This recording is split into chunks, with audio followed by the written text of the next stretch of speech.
Hello, folks. Welcome to Business Basics. We've been looking this week at 25 tips for how to have a business where your team are accountable for their results. And you can find out all of those 25 tips by visiting the website in the link in this post and downloading our guide.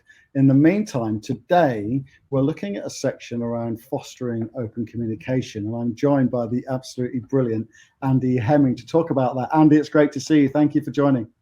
Great to be here, Mark. So you're going to share 5 tips today around fostering open communication, Andy. What's your first tip? Well, the first thing, and it's front of centre of building any great team really, is there has to be a high level of trust in the team. No trust, no performance as far as I'm concerned. So we have some tools which we encourage people to use to actually create that level of trust and to use as a litmus test for actually where trust sits within the business. It's really important, isn't it? So I think having systems and processes in place to build trust is really important. We have one that we call a WIFL. We'd encourage that at the start of every team meeting.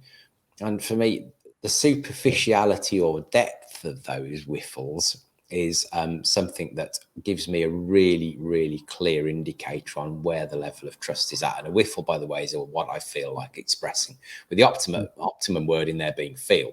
So it can be more subjective. It's not a business evaluation as such. It's more an internal evaluation. And WIFLs tend to become higher quality the higher level of trust exists within that team. How cool, folks. Could you imagine having a system to build trust? That's something I've never heard before. Thanks for that, Andy. So if that's the first tip, what's your second tip? So I think the thing is, why have a team in the first place? Obviously, we want to get performance out of them. Now, there's a difference between performance and innovation. From my perspective, when you bring a team together, that's where innovation happens and quality communication happens. So having regular team meetings is really important, because what that allows the team to do is synergize their ideas. Now, they can only ever do that if you've created great quality processes in the business. Otherwise, we're talking about apples and pears rather than apples and apples. Yeah. But that team meeting is an environment for innovation and development, not for accountability. So really, really important to differentiate the two. So that's your first 2 tips. What's your third? Well, I've made the differentiation between innovation and accountability. So obviously we want to get accountability from our team. I mean, that's the title of this whole guide anyway. Yeah. So accountability happens one-to-one. So we've got to have a one-to-one check-in, systemized again. It should be in the diary every day or week, depending on what's required for that particular role, where we sit down with the team member and look at their individual performance on an objective, measurable basis in relation to the KPIs that we've defined for them. Not to use those as a stick, but to ask questions about what are we doing that gets us close to the required performance, and what could we do differently to get us even closer or exceed it. I think really, really important. Again, to differentiate between innovation and accountability. Accountability can only ever happen one-to-one, in my opinion. Amazing how you're talking a lot about systems and innovation and a topic that's all to do with communication. So what's your fourth tip then, Andy, around communication? The world's changed, hasn't it, over the past couple of years, and collaborating can be a bit more difficult than it has been because of remote working and what have you.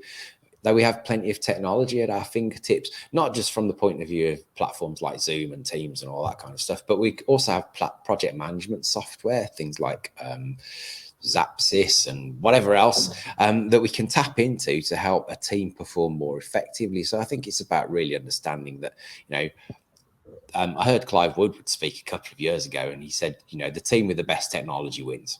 And I fully support that. So we should be looking at how technology can really drive performance in our business and through our team. What does Sir Clive Woodward know about building teams, right? So on the basis of that, what's your fifth tip, Andy? Well, I think there's a feedback loop, isn't there? Which is if we don't sit down and examine people's performance with them, how do they know that they're giving us what we need? Now, I think there's 2 ways to do that. We can either be critical, or we can be constructive. Now, I think it's really important to differentiate the 2, because we quite often as humans look for the negative stuff. So first of all, focus on catching the positives and developing those, because we want people playing to their strengths more of the time. Secondly, as there are in our room right now, on any particular topic, there's two opinions, yours and mine, and they're both right. Now, we can hold on to them and try and fight to save them, or we can submit to the fact that if we put both those opinions together, we might come up with something better than the sum of the parts.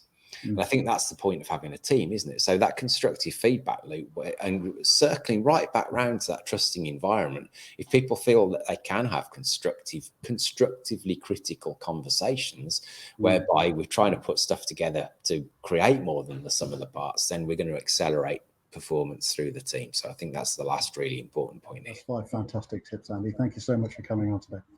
Pleasure. Folks, if you'd like to find out more, in fact, if you'd like to get all 25 tips that Andy mentioned in the guide, then go and download the guide, Building a Business Where Your Team Are Accountable from Their Results.